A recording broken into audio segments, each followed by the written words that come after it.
말씀 우리 시편 23편 보시겠습니다.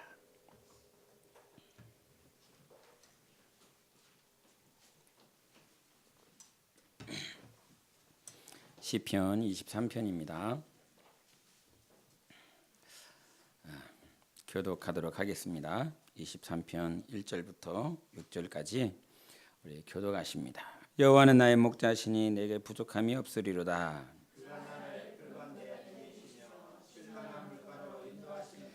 내 영혼을 소생시키시고 자기 이름을 위하여 의의 길로 인도하시는도다.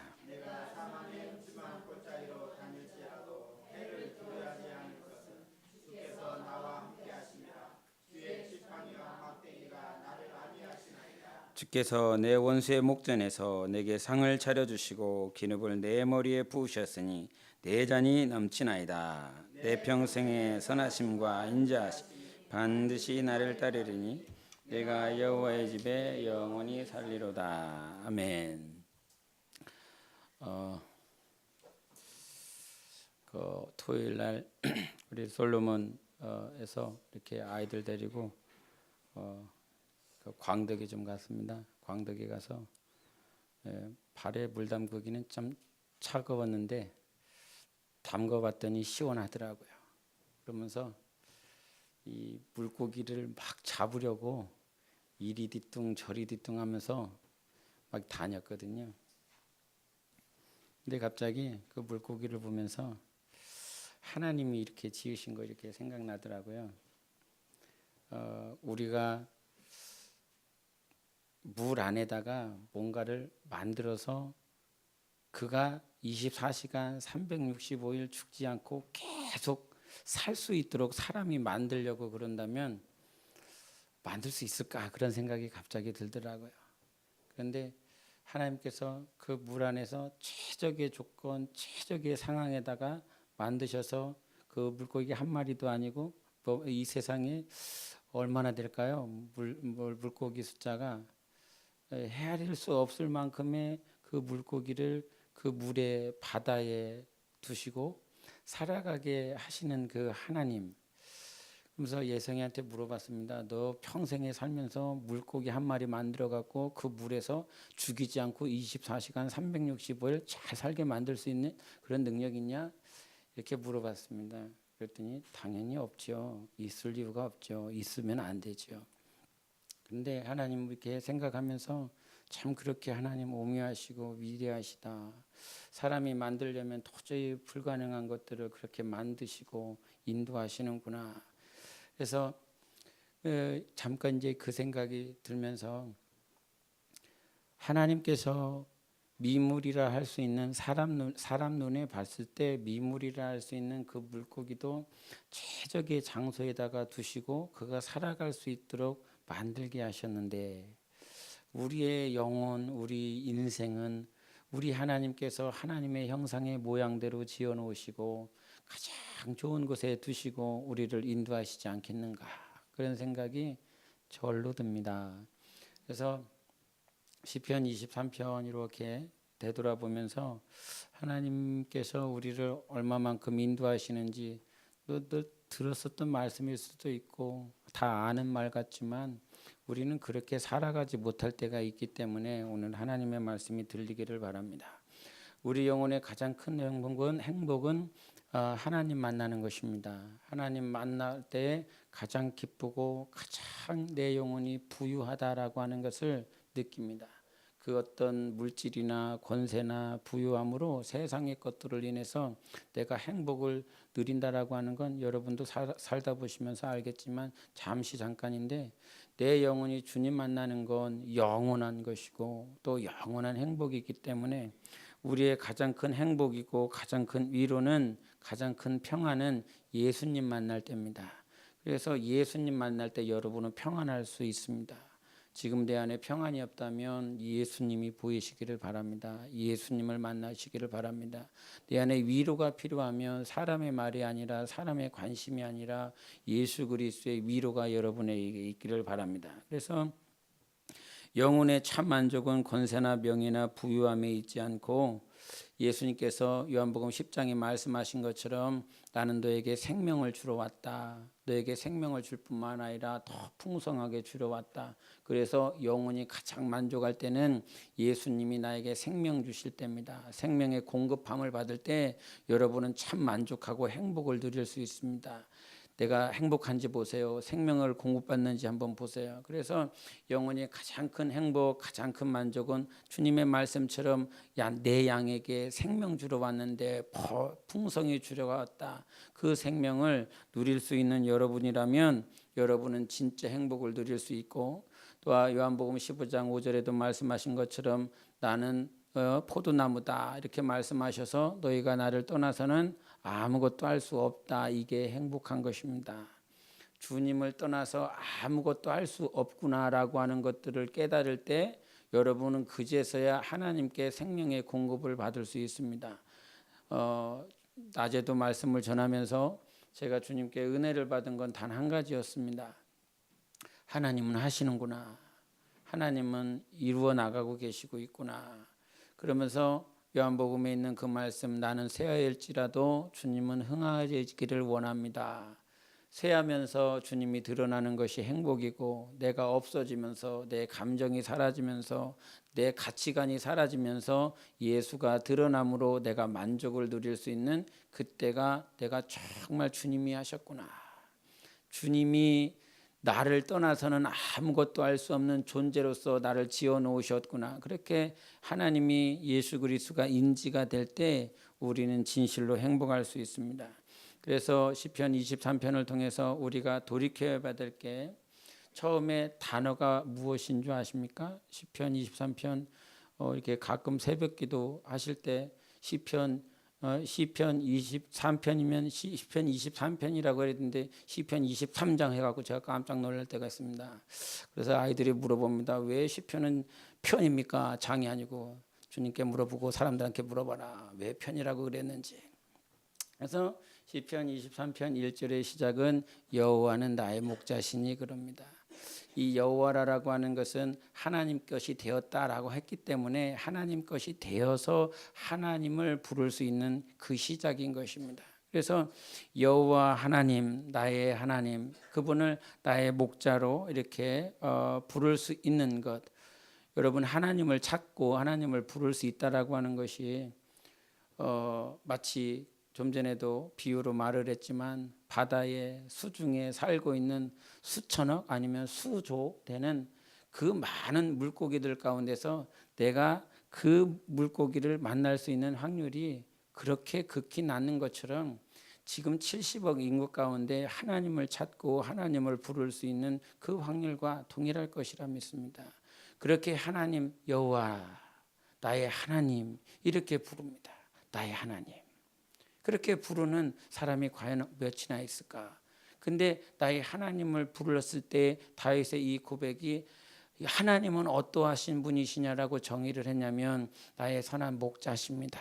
이런 고백합니다.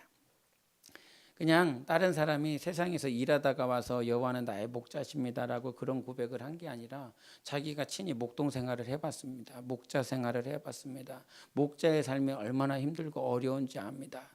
유목민들이 그렇게 낙타를 아니면 양떼들을 이렇게 더 데리고 다니면서 세상의 수많은 이리떼들 가운데서 또 그 푸른 초장으로 인도해야 될 먹이를 공급해야 될 그 많은 것들이 있어요. 근데 그와 같은 길 가운데서 자기가 직접 살아봤어요. 목자의 삶이 이렇게 양떼들에게 뭔 신경을 쓰지 않으면 도저히 감당이 안 되는 것이 목자구나.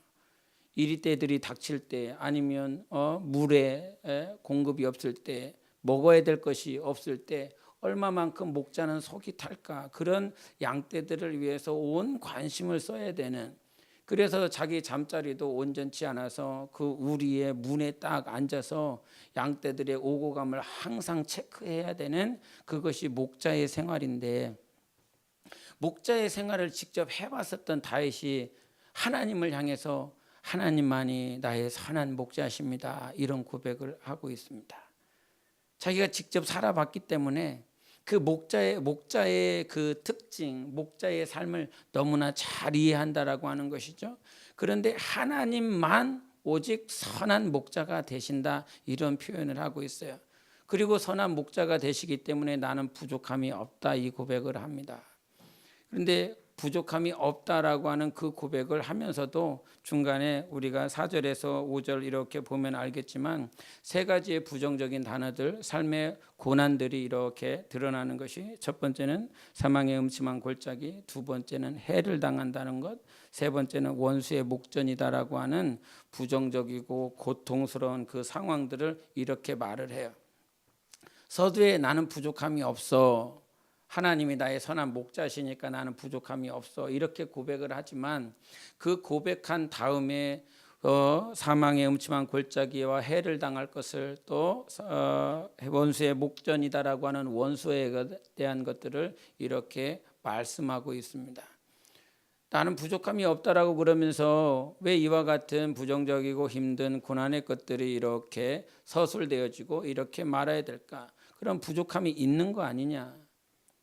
부족함이 있는 거잖아. 부족함이 없으면 이러한 것들, 많은 것들이 다 사라져야 되는 것이다. 우리는 그렇게 생각되어질 수 있지만, 부족함이 없다라고 하는 것은 내 환경적인 것들 아니면 내 주위에 있는 것들이 풍성하다라고 하는 그런 뜻이 아닙니다. 부족함이 없다라고 하는 건 그분이 이렇게 보인다는 것입니다. 하나님이 나를 지키고 있다라고 하는 것, 아무리 사망의 음침한 골짜기가 있고 해를 당할 만한 염려의 문제들이 있고 원수가 그렇게 나를 죽이려 하지만 나는 부족함이 없는 사람이야. 여러분의 삶이 사망의 음침한 골짜기에 있는 것 같고 원수에게 쫓김을 당하고 어려움을 당하고 원수 앞에 서 있는 것 같지만 여러분은 실제 부족함이 없는 자들입니다. 우리의 삶은 부족함이 없습니다. 왜냐하면 지팡이와 막대기가 되시는 하나님께서 오늘도 지켜주시기 때문인 것입니다. 그래서 부족함이라고 하는 건 원수가 없기 때문에 부족함이 없는 것이 아니라, 삶의 고난의 문제가 없기 때문에 부족함이 없는 것이 아니라, 하나님이 나를 지켜주시기 때문에 부족함이 없습니다. 무엇을 먹을까 입을까 마실까 염려해야 되는 것이 우리의 인생이고 또 죄인들의 삶인 것이지만, 하나님 아버지께서 지켜주시고 보호하시기 때문에 무엇을 먹을까 입을까 염려하지 않는 그러한 삶으로 우리를 인도해 주고 계십니다. 그래서 우리의 부족함이라고 하는 건 보여지고 들려지는 것들로 인해서 나는 풍족합니다, 부족함이 없습니다가 아니라, 오늘도 하나님께서 나를 철저하게 지키시고 보호하신다라고 하는 그것 때문에 우리는 진실로 부족함이 없다라고 고백할 수 있어야 됩니다. 우리 한번 고백하시겠습니다. 나는 부족함이 없습니다. 3번 하겠습니다. 시작. 나는 부족함이 없습니다. 나는 부족함이 없습니다. 나는 부족함이 없습니다. 아멘. 그래서 이 부족함이 없다라고 하는 것은 전적으로 하나님 때문에 그래요. 예수님 때문에 그래요. 나를 살리신 그분 때문에 그래요. 그래서 그분의 약속을 이렇게 3절에 보면, 이렇게 힘들고 어려울 수밖에 없는 삶들이 이렇게 있지만 부족함이 없는 나, 즉 하나님께서 인도해 주시기 때문에 내가 가야 될 길은 어디로 하나님이 인도해 주시냐면 의의 길로 인도해 주신다는 거예요. 의라고 하는 건 여러분요, 우리가 특히서 알겠지만 우리의 행위 때문에 그런 거 아니죠. 우리가 지켰기 때문에 그런 것이 아니라 하나님의 전적인 은혜 때문에 우리가 의롭다함을 받은 거예요. 그래서 내가 저 길을 갈 수 있는 건, 오늘도 우리가 6절을 한번 읽어보시겠어요? 6절 시작.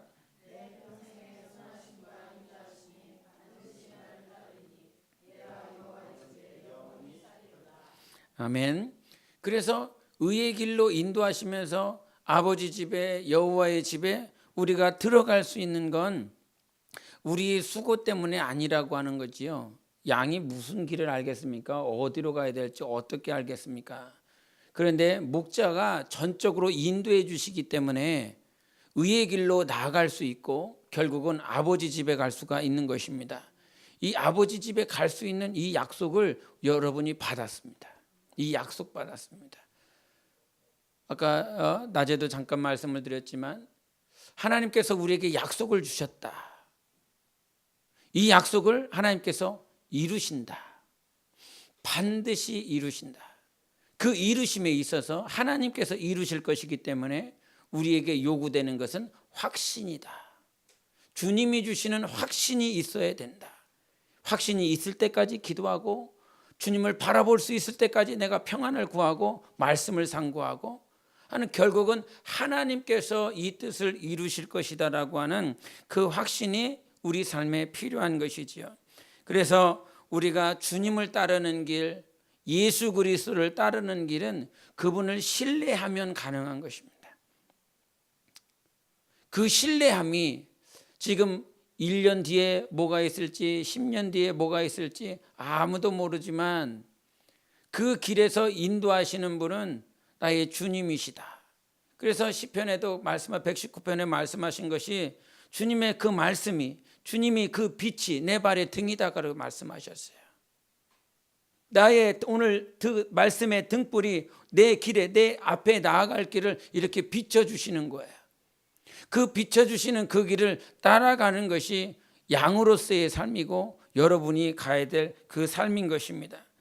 그래서 하나님께서 주어진, 하나님께서 비춰주시고 우리에게 가르쳐 주신 그 길에 분명히 사망의 음침한 골짜기, 해를 당하는 것, 원수가 나를 죽이려고 하는 그 길들이 있어요. 원수는 죽이려고 할 것입니다. 여러분을 넘어뜨리려 할 것입니다. 우리가 간혹가다요 깨달았다고 그래요. 말씀에 감동을 받았다고 그래요. 그런 만큼 원수도 우리를 더 죽이려고 그럽니다. 하나님께서 이렇게 하셨습니다. 하나님께서 역사하셨습니다. 그 바로 뒤에 아니야, 그건 하나님이 하신 게 아니야, 네가 속은 거야, 미혹받은 거야 라고 할 만큼 그렇게 힘든 환경들이 내 뒤에 바로 올 수가 있습니다. 그럼에도 불구하고 하나님께서 그와 같은 환경으로 역사하신 건 그 자리에서, 그 환경 가운데서 하나님, 정말 주님이 나를 인도하고 계셨군요. 인도하고 계시고 있고 인도하시겠군요. 지금 하나님께서 우리를 인도하는 것들이 보인다면 내일 인도하실 것에 대한 확증과 확신은 우리 안에서 더 굳건해질 수밖에 없습니다. 그래서 우리가 주님을 만나고 주님과의 관계 속에서 더욱더 굳건한 믿음이 생길 수 있어요. 다른 것에서 오지 않습니다. 우리의 열심으로 인해서 여러분의 믿음이 확증되어지지 않습니다. 확신이 되어지지 않습니다. 주님과 만나면 확신이 됩니다. 주님과 교제가 되면 내 안에서 확증이 이루어집니다. 2000년 전에 죽으신 예수 그리스도, 나를 위해서 죽었다라고 그러는데 한 번도 이론으로, 교리로, 지식으로 제가 확증되어지지 않았습니다. 그런데 어느 순간 내 영혼 가운데 와주신 예수, 그분을 만났더니 나는 그 누가 너 이렇게 믿어야 돼, 너 이것을 확신해야 돼라고, 신뢰해야 돼라고 말하지 않아도 주님과 만나고 주님과 사귀었더니 그 어떤 것으로도 확증할 수 없었던 나의 영혼이 그 말씀, 그 예수 그리스도의 만남을 통해서 확증을 받은 것이에요. 그래서 우리 삶의 가장 중요한 건 주님을 만나는 것, 그때가 가장 행복한 것입니다. 그래서 주님이 나에게 부족함이 없다라고 인식되게 하는 것이 5절에 말을 하고 있는 상을 베풀어 주시는 것. 그 상이 뭐라고요? 상이 뭡니까? 저는 늘 이렇게 물어보고 싶어요.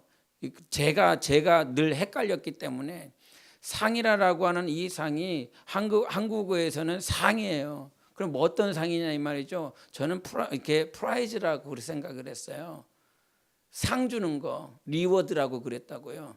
상급으로 이렇게 늘 생각했어요. 아, 하나님께서 나에게 상급을 주시겠구나. 하도 상급을 많이 들어갔고 그래서 상인 줄 알았어요. 그런데 그 상이 아니라고요. 테이블을 펼쳐주신다고요. 이게 먹을 것, 마실 것을 이렇게 베풀어 주시고 상을 가져온다고요. 계시록에도 말씀하신 것처럼 마지막 교회에 하신 것은 내가 문을 열고 들어와 내가 너와 먹고 마시리라 하신 것이었어요. 그래서 가장 풍족할 때가, 가장 행복할 때가 하나님께서 상을 베풀어 주시고 나와 교제하는 그 시간, 나를 만나주시는 그 시간이 가장 행복한 시간인 것입니다. 여러분, 우리는 부족함이 없다라고 하는 그 증거를 주님과의 교제 속에서 만나는 거예요. 주님과의 사귐 속에서 이루어 나가는 것입니다. 그래서 내가 하나님 앞에 나아가는 그 모습, 주님과의 교제를 통해서 상을 베풀어 주시고 만나게 해주시는 건 결국 나를 닮으라, 주님을 닮으라고 하는 거예요. 날마다 주님을 만나면 주님의 속성이 나오지만 원수를 만나면 원수의 속성만 나옵니다. 그래서 세상 사람들의 모습은 원수 마귀에게 속아서 거짓말하는 자요, 자기의 모든 유익을 쫓아서 살아가는 자이기 때문에 결국 세상 사람들은 원수 마귀의 모습이 나오지만 여러분이 오늘도 주님이 베풀어 주신 그 상에서 주님과 교제하고 있다면 주님의 마음, 주님의 속성이 나와야 되는 것입니다. 시간이 지나면 지날수록 예수님의 성품이 나오시기를 예수 이름으로 축원합니다. 자기의 기질이 나오지 말고요, 자기의 인격이 나오지 말고요. 우리는 저마다 가진 기질이 있어요. 인격이 있어요. 말도 있고요, 행위도 저마다 달라요. 생각하는 것도 달라요. 가치관이 달라요. 그래서 보고 들은 것을 어떻게 보고 들었느냐에 따라서 아웃풋도 달라요. 결과도 달라요. 나가는 것도 달라요. 저마다 다르지만 태어난 것도 배운 것도 지식도 백그라운드도 다 다르지만 저마다 다른 모양이지만 우리가 오늘 보고 가는 것은 예수입니다. 그분을 보고 가고 있습니다. 그렇다고 한다면 10년 지나 20년 지나 30년 지나 우리가 신앙생활 마치는 그 날에 우리가 마침내 이루어져야 되고 성공해라라고 하는 그 성공의 열매가 맺어지려 한다면 예수님 닮는 모습들이 나와야 된다라고 하는 것이죠. 그래서 자기에게 있는 그 기질대로 살지 마시고 주님의 뜻대로 사시기를 바랍니다. 과거에 목사님께서 이런 말씀 자주 하셨어요. 당신이 목사님들을 이렇게 상대로 말씀을 전하면서 당신은 기질이 그랬다는 거예요.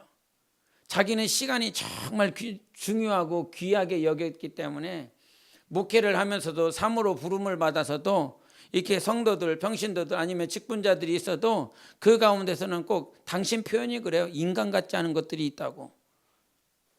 참 무서운 말이에요. 말을 하지만 참 무서운 말이에요. 인간 같지도 않은 것들이 있다고. 그러면 자기는 어렸을 때부터 그렇게 자랐기 때문에 그런 인간들을 만나면 상종하고 싶지가 않다는 거죠. 그래서 내가 그런 사람들을 왜 만나야 되고 내가 그런 사람들과 왜 대화해야 되고 이런 말씀을 참 자주 하셨어요. 그런데 하나님께서 자기를 훈련에 집어넣으시니까 자기가 마치 그와 같은 인간이 되어 있는 모습이 보게 된다는 거죠. 자기가 그런 모습, 말 같지도 않은 그런 모습들 가운데 자기가 그런 모습이 있더라는 거예요. 그래서 훈련 가운데 집어넣어가면서 주님께서 이제 말씀을 하셔서 네가 봤을 때 인간 같지도 않고 상종하기 싫은 그 인간 가운데 들어가라. 주님이 이런 인간하고 무슨 대화를 합니까? 저런 사람하고 뭔 대화를 합니까? 저 안에 들어가서 항상 하는 말이 육체의 욕심에 대해서 말을 하는 거, 세상에서 어떻게 하면 잘 될까를 얘기를 하고 있고 어떻게 회사에서 잘 굴려갈까 그런 얘기하고 그런 가정에서 그런 자식들을 막 하려고 하는 세상의 욕심, 세상의 관점 가지고 살아가면서 대화하고 있는 그들 안에 들어가서 내가 할 말이 뭐가 있습니까? 할 말이 하나도 없어요. 주님, 그나마 영적인 것에 욕심이 있고 또 영적인 것을 갈망하고 그런 사람이면 참 내가 들어가서도 내 시간을 할애하고 내 젊음을 할애해서 그렇게 열심을 내보겠는데 그런 사람들한테 어떻게 들어갑니까? 그런데 결국 하나님께서 그 자리에 들어가게 하셨어요. 근데 들어가게 했더니 막 주님의 마음이 있어서 막 사랑이 되고 관심이 되고 막 교제가 되고 그렇게 되지는 것이 아니라 이 안에서는 막 불나고 화나고 주님이 원망스럽고 왜 이래야 되냐고. 그래서 말은 예쁘게 막 이렇게 휘황찬란하게 하는 것 같지만 이 안에서는 막 속이 다 들어가고 이 안에서는 하기 싫은 거 억지로 하고 있으니까 얼마나 힘들었을까, 얼마나 어려웠을까. 그런데 그 안에서 하나님께서 자기 자신이 주님 닮아갈 수 있도록 그렇게 하셨다라고 하는 것이 느껴지니까, 보여지니까 그 안에 들어가서 결국은 자기 자신을 낮추고 죽이고 하나님의 말씀대로 순종하여 자기 자신이 주님을 닮아가는 계기가 되었다라고 하는 그 간증을 합니다. 여러분, 사망의 음침한 골짜기가 저기 이스라엘의 아굴 골짜기 아닙니다. 유대의 광야에 풀 한 폭이 없는 그 목숨 달려면서 살아가야 될 그런 광야를 말을 하는 것이 아닙니다. 오늘 지금 당장 내가 사망의 음침한 골짜기 가운데 내가 감당할 수 없고 깜깜하고 어둡고 보이지도 않고 감당이 안 되고 어떻게 해결이 되지 않는 그곳이 사망의 음침한 골짜기입니다.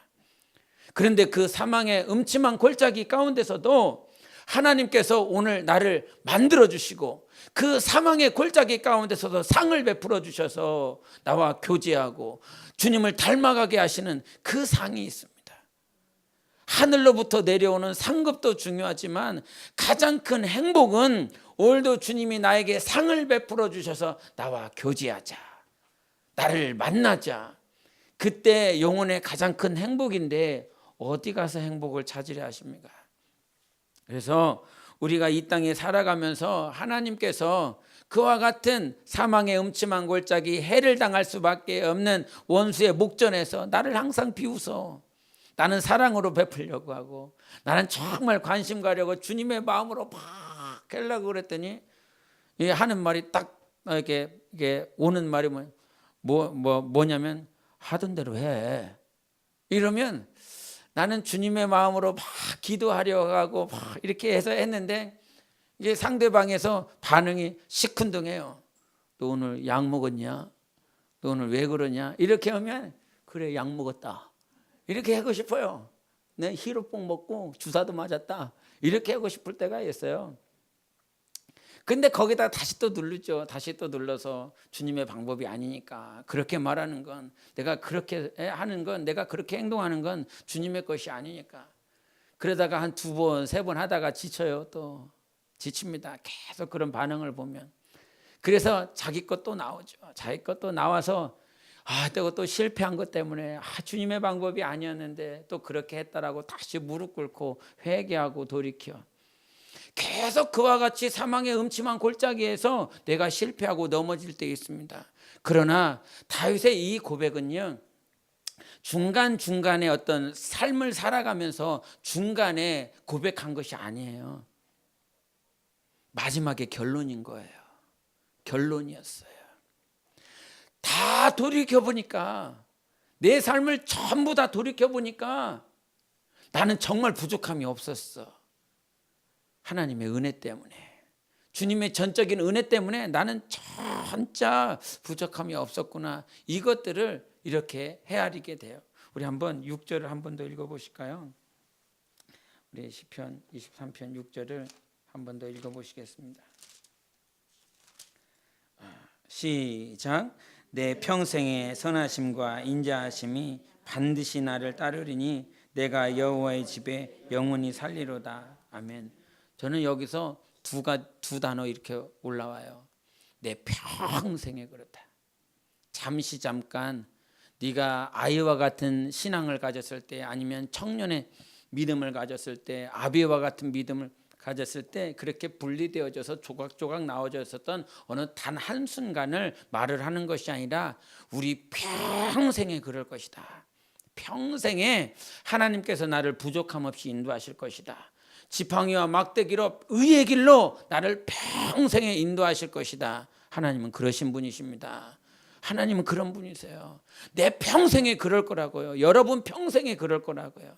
여러분의 평생을 선하신 길로 인도하시는 분이, 인자하심으로 인도하시는 분이 우리 주님이시라고요. 그렇게 하나님께서 반드시 그렇게 할 거라고요. 반드시. 그래서 평생에 그렇게 하실 하나님, 그리고 반드시 그 일들을 이루실 하나님, 우리는 그분을 신뢰해야 되는 것입니다. 그분밖에는 없어요. 여러분, 정말 그분밖에는 없습니다. 평생에 인도해 줄 수 있는 분이 누구세요? 제가 간혹가다 장례식 때도 그러지만 저희 어머니한테도 그럽니다. 어머니가 사셨을 때 어머니가 보았었던 증조부들이 있을 것입니다. 또 증조모도 있을 것입니다. 그분들 다 가셨습니다. 그리고 선조들 다 갔습니다. 이제 제가 생각하는 거, 저희 어머니 때가 이렇게 가실 때가 천천히 다가오고 있습니다. 그분 때 가시면 이제 제 차례가 옵니다. 행복하십니까? 좀 행복하진 않습니다. 육신은 막 더 살고 싶어요. 그렇게 다 갑니다. 그렇게 선조들이 가고 나를 그렇게 아껴주고 관심 가지고 보호해 주셨던 부모님의 세대들이 다 갈 겁니다. 그렇게 나를 보호해 주고 지금도 80대 되신 노모가 60대 된 자식에게 하는 말, 야 이마 이게 버스 조심해라. 이미 살 것 많이 살았는데도 불구하고 여전히 조심하라 그래요. 그분들이 다 가시고 나의 때가 오면 과연 모두 그렇게 아껴주고 관심 가졌었던 그들 다 사라질 것입니다. 그때에도 나를 보호해주고 나를 아껴줬었던 그들이 다 사라진다 할지라도 하나님은 여전히 나를 지키시고 보호해 주십니다. 평생에 그렇게 하신다고 하셨으니까, 반드시 따르겠다라고 하셨으니까 인자하심이 여러분을 따를 것입니다. 계속 함께 할 것입니다. 그분의 선하심이 우리를 떠나가지 않고 우리와 함께 하실 것입니다. 그래서 그분의 그 선하심과 인자하심이 반드시 나를 따를 것이기 때문에, 나와 함께 하실 것이기 때문에 내가 수고하고 노력해서 아버지 집에 가는 것이 아니라 나를 평생에 인도해 주신 하나님 때문에 아버지 집에 갈 수가 있습니다. 그 하나님의 집에 가는 그 순간까지 우리가 하고자 하는 것, 이제 이번 주가 이제 제자에 대한 그 부분들을 마지막으로 3주째 하겠다라고 해서 해야 될 부분이 많이 있지만, 이 3주째 마지막으로 이렇게 하고자 하는 것 가운데 여러분이 그 평생의 하나님의 인자하심과 선하심 속에서 제자가 되어지는 그 길을 온전히 가시기를 바랍니다. 제자를 만들고 제자가 되어지는 건 하나님의 선하심과 인자하심 때문에 가능하다는 것입니다. 그래서 그 길에서 우리가 놓치지 말아야 될 건, 하나님께서 제자를 만드실 때 하신 것은 무엇이냐면, 비유한 것들을 한번 생각해 보세요. 말씀을 한번 이렇게 예수님께서 하신 말씀을 이렇게 생각해 보세요. 그 비유에 대한 것들, 이 세상의 것들 이해할 수 있게 다 해주셨어요. 그분의 하신 말씀이 다 영이고 생명이시지만 인간이 봤을 때, 육신이 봤을 때 무슨 영감을 받고 아니면 감동이 되고 막 이 안에서 막 뭉클하고 그런 설교들 거의 없습니다. 하늘의 새 봐라, 저 바다를 봐라 이러면서 세상에 내가 이해할 수 있을 것처럼 하나님께서 말씀으로 우리에게 해주셨어요. 그런데 그 안에서 제자를 삼으시는 데 있어서 예수님께서 빼놓지 않고 하신 것은 하나님께서 하신 그 말씀을 명령으로 주셨다는 거예요. 이 말씀이 중요한 것입니다. 왜 주님은 명령을 하셨을까? 그 명령만이 나를 순종하게 하는 것입니다. 내가 순종을 통해서 주님을 닮아갈 수 있기 때문에 명령이 아니고서는, 주님께서 내가 너에게 이른 말, 그것이 생명이긴 한데 명령만이 영생이다, 명령만이 생명이다라고 말씀하신 건, 명령이 우리 가운데 왔을 때 여러분 안에 말씀이 들려지는 것이 중요하긴 하지만, 그 말씀이 명령이 될 때 여러분은 제자가 되는 삶을 살아갈 수 있습니다. 명령이 되어지지 않으면 내가 무엇을 지킬지를 몰라요. 무엇을 순종해야 될지 몰라요. 그래서 하나님께서 우리에게 항상 명령 주신다라고 하는 그 사실, 내가 주일 낮에 말씀을 들었는데 무슨 명령이 있었는가? 저에게 들려진 건 그거였습니다. 항상 믿음 갖고 살아라. 모든 말씀에 믿음을 줘라. 하나님께서 너에게 허락한 모든 것들에 대해서 믿음이 견고해질 때 하나님께서 일하심을 볼 수 있다. 그래서 믿음에 대한 확증들이 항상 있어야 되겠구나. 오늘 찬양하면서 우리의 찬양이 이 땅에서 열방까지 갈 거다, 이런 찬양이 있었습니다. 그런 가사가 있었습니다.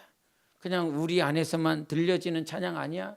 그런데 하나님께서 그 안에 믿음을 확증하라는 거야. 네가 하는 이 찬양이 열방까지 갈 것이다, 열국까지 이르를 것이다. 그렇게 하실 분은 하나님이시니까, 그렇게 해서 그 한마디 말씀뿐만 아니라 찬양하는 것, 네가 고백하는 것, 네가 생각하는 것, 모든 것들에 믿음을 줘라. 그 믿음으로만이 하나님께 영광 돌릴 수 있음을 우리에게 가르쳐 주셨죠. 그래서 과거에는 우리가 자녀들을 키워보면 알지만 다 씻겼습니다. 다 씻기고 뭐 다 이렇게 말하고 이렇게 하면서 다 발도 씻기고 얼굴도 씻기고 다 씻겨줬어요. 내가 했어요, 내가. 그런데 어느 정도 크면 뭐라고 하냐면 이제 네가 가서 씻어. 네가 네 발 씻어. 네가 네 손 씻고 네 얼굴 씻어. 이렇게 명령을 하게 되어 있어요. 계속 컸는데도 불구하고 자기가 가서 씻어줘. 자기가 가서 청소해줘. 자기가 밥 지어줘. 자기가 모든 것을 다 해줘. 여전히 컸는데도 불구하고 그렇게 하고 있다라고 하는 건 지금 주님께서 우리에게 제자 삼는 그 길로 가고 있지 않고 자기가 다 하고 있어요. 자기가 청소해주고 있고 자기가 밥해주고 있고 자기가 씻겨주고 있고 자기가 얼굴 씻겨주고 있어요. 그렇게 해서 제자가 되는 것이 아니라 가서 씻어. 이제 네가 밥 지어. 그렇게 명령을 하는 것이죠. 과거에 한 10년 전인가 그 자폐아 가운데서 수영 선수라고 하는 김진호가 있었죠. 그 김진호 형제를 키웠었던 아마 그 어머니가 온누리교회 집사님인가 그러셨을 거예요. 그 집사님께서 하시는 말이 그분이 하시는 말이 그거였어요. 나는 언제 갈지 모른다는 거. 근데 정상적으로 보면 내 아들보다 내가 먼저 갈 거라고 하는 것이 안다는 거죠. 그래서 자기 자신을 오늘 숨 쉬면서 오늘 사는 이유가 이 아이가 내가 떠나도 온전하게 독립해서 살아가는 거. 그래서 초점이 다 거기에 맞춰져 있다. 그래서 그 프로그램 가운데서 이 돈을 줘가면서 물건을 사오라고 그러고 물건을 사올 수 있는지 없는지 테스트하고 거스름돈을 제대로 받고 오는지 그거 테스트하고 이곳에서 저곳까지 한 번도 가보지 않은 그것을 설명해 주면서 지하철로 버스로 가보라고 훈련시키는 거. 그래서 항상 자기가 떠날 것을 생각하면서 훈련시키고 그렇게 하라고 계속 만들어가는 것. 그래서 요즘 근래에 그 형제는 어머니와 함께 그 카페를 이렇게 만들었다고 하더라고요. 카페를 만들어서 사장이 지금 이제 한 33살 정도 된 것 같아요.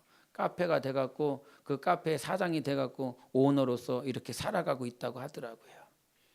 그렇게 훈련하고 또 훈련하는 거 내가 해주는 게 아니라 내가 할 수 있어요. 내가 도와줄 수 있어요.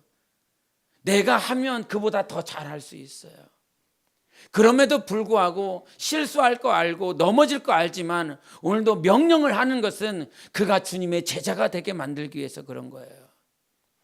내가 제자가 돼야 될 뿐만 아니라 그가 온전히 주님과의 관계 속에서 서고 또 서고 또 서게 만들어서 내가 죽어도 선조가 떠나도 그렇게 믿음의 조상 아브라함이 떠나도 이삭이 살 수 있고 이삭이 죽어도 야곱이 살아갈 수 있는 그 시대를 만들어가는 것이 바로 우리 세대가 해야 될 것입니다. 그래서 평생에 하면서 우리가 감당해야 될 건 주님의 제자로서 그렇게 살아가는 일에 하나님께서 계속 훈련하고 또 훈련하고 넘어지고 그렇게 하지만 하나님께서 명령하심과 함께 하나님은 오늘도 우리를 그분의 마음을 가지고 그분의 성품을 가지고 우리를 지켜보고 있다는 거야. 인간은 명령해서 안 하면 화납니다. 세상 기업에서도 그렇죠. 세상 기업에서 뭔 일을 하나 시켜놨는데 안 해. 그러면 오너가 대발대발합니다. 노발대발합니다. 하지 말라고. 다른 사람 바꿔버리겠다고. 그래서 실력 있는 사람 찾아요. 뭔가 잘할 수 있는 사람을 찾아요. 세상은 그렇다 이 말이죠. 그런데 세상엔 실력 있는 자를 찾지만 하나님은 실력 있는 자를 찾지 않아요. 그렇다고 실력 없는 자만을 찾는 것도 아니지만 하나님께서는 실력 없는 자를 실력 있는 자로 만들어내세요. 주님을 닮을 자로 이렇게 만들어 가세요. 명령만 하실 뿐만 아니라 명령했는데도 불구하고 순종하지 못하고 넘어지고 있는 우리를 여전히 오래 참으시는 가운데서 해낼 수 있도록 기다려 주십니다. 계속 기다려 주세요. 제가 지난주에 그 내려놓음이라고 하는 책을 썼던 이용규 선교사님의 와이프가 이렇게 자기가 간증한 것들을 이렇게 봤는데 그 책 제목이 가정 내려놓음이에요. 가정 내려놓음. 근데 그 가정을 내려놨다라고 말을 하면서 자기가 한 얘기를 잠깐 이렇게 한번 읽어드리고 싶습니다. 이게 중간 대목이라 약간 이렇게 앞뒤가 이렇게 잘려져서 잘 이해했으면 좋겠는데, 가장 오래 씨름했던 질문, 왜 늦은 나이에 정연이를 주셨나요? 물론 생명이 하나님의 가장 큰 선물이라는 것을 안다. 하나님은 실수를 하시는 분도 아니고 좋은 분인 것을 안다. 그럼에도 사역 공동체 리더의 아내로서 왜 아직도 곁에서 안 떨어지는 아이를 붙잡고 씨름하며 내가 하고픈 언어 공부도 못하고 제대로 된 사역도 못하고 육아에만 시달려야 하는지, 이 상황에서 도망가고 싶고 이해되지 않고 도저히 감당할 수가 없고 감당하기도 싫어서 많이 원망했다. 그런데 하나님께서 그 고통의 터널을 지나면서 우는 시간을 허락하신 후에 응답해 주셨다. 도망갈 수 없단다. 이것이 네가 가야 될 길이란다. 다른 길이 없단다. 그런데 막상 그 대답을 듣고 나니까 기적이 일어났다. 감정적, 육체적으로 힘들어질 때마다 광풍이 몰아쳐서 머리와 마음이 복잡했는데 그런 내면이 잔잔하고 고요해졌다. 또한 하나님은 내 오래 묵은 질문들에 대한 대답으로 하나씩 하나님의 마음을 깨닫게 해주셨다. 너는 왜 그 모양이니? 왜 쟤처럼 못하니? 그걸 왜 못 품니? 왜 빨리 안 변하니? 이렇게 다그치지 않으시고 고집세고 느린 내 옆에서 묵묵히 참고 인내하시며 내가 스스로 변하기를 원할 때까지 기다려주신 하나님을 볼 수 있었다. 이 고백이었습니다. 제 마음 가운데 다가오는 것이 그거였어요. 다그치지 아니하셨다. 고집 센 난데 주님이 다그치지 아니하시고 항상 내 옆에서 묵묵히 참고 인내해 주셨다. 그리고 내가 스스로 변화되어려고 하는 그런 갈망들, 소망이 있을 때까지 하나님께서 계속 참아주셨다라고 하는 그 사실. 여러분, 우리가 제자를 삼아가는 데 있어서 항상 명령만 하고 명령만 한 다음에 되어지지 않고 있는 그 모습들 가운데서 우리는 얼마만큼 오래 참고 기다려주고 계십니까? 주님이 나를 기다려주시지 아니하셨다면 나는 이 자리에 있을 수가 없습니다. 주님이 그렇게 오래 참고 기다려주셨기 때문에 이와 같이 정말 볼품없고 참 무지하고 별 볼 일 없는 것도 이렇게 조금씩 변화되어지고 있습니다. 주님의 오래 참으시는 그 사랑 때문에 우리가 변화되어지고 있는 것입니다. 제자는 내가 하나님의 말씀, 명령을 들어야 됩니다. 내가요. 주님의 음성을 들어야 명령할 수 있을 거 아닙니까? 그래서 이 명령이 명령되어질 수 있도록 과거에 영권이라고 하는 이 소리를 많이 들었습니다. 이 영권이 있어야 되기에 더 기도해야 되고, 너는 아래 직분자가 3시간 기도하면 5시간 기도하고, 아래 직분자가 4시간 기도하면 너는 8시간, 10시간 기도해야 되고, 영권이 있어야 명령이 흘러가서 그를 품고 그가 그 생명으로 그 명령을 받고 순종할 수 있으니까. 이것이 영권이지요. 주님께 기도함으로 기도의 영이 충만하여 그렇게 명령이 명령되게 해야 직분자니까. 당연히 그러한 부분도 있어야 되는 것입니다. 명령이 명령되어질 수 있도록 흘러가게 하시는 성령의 역사가 내 삶 가운데 있어야 되는 것입니다. 그것과 함께 우리가 놓치지 말아야 될 건, 하나님의 명령이 나를 통해서 흘러갈 때에, 그 명령이 갔을 때에 그가 변하도록, 그가 하나님을 닮아가도록 하나님께서 일하시는 그 순간까지 내가 주님의 마음으로 오래 참는 것 또한 그것이 영권이고 영감인 것입니다. 하나님이 우리를 변화시게 하시는 그 순간까지요, 나를 인도하셔서 내 평생에 그와 같이 인자하심과 선하심이 따른다라고 한다면 우리 지체들에게도, 지금 나와 함께하는 이 모든 영혼들에게도 그와 같이 동일하게 하나님의 역사하심이 있지 않겠습니까? 하나님은 오늘도 있습니다.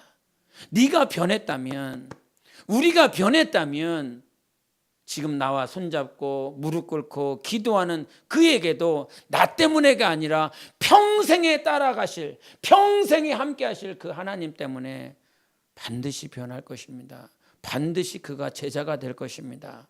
여러분, 이 말씀에 여러분의 믿음이 확신이 있으시기를 바랍니다. 하나님께서 그를 제자 만들 거라고, 그를 변화시킬 거라고. 내 꼬라지, 우리의 꼬라지가 아니라 그분은 반드시 하실 거라고 약속하셨으니까 그분을 신뢰하는 여러분 되시기를 바랍니다. 그분을 더욱더 믿고 따르면서 정말 선한 목자가 되신, 오늘도 여러분과 우리와 함께 하시는 그분을 신뢰하는 여러분 되시기를 예수 이름으로 축원합니다. 우리 함께 시간 기도하실 때, 하나님, 오늘도 나와 함께 하시는 하나님, 오늘도 나를 지키시고 보호하시는 그 하나님 때문에 내가 주님을 의지하고 오늘도 신뢰합니다.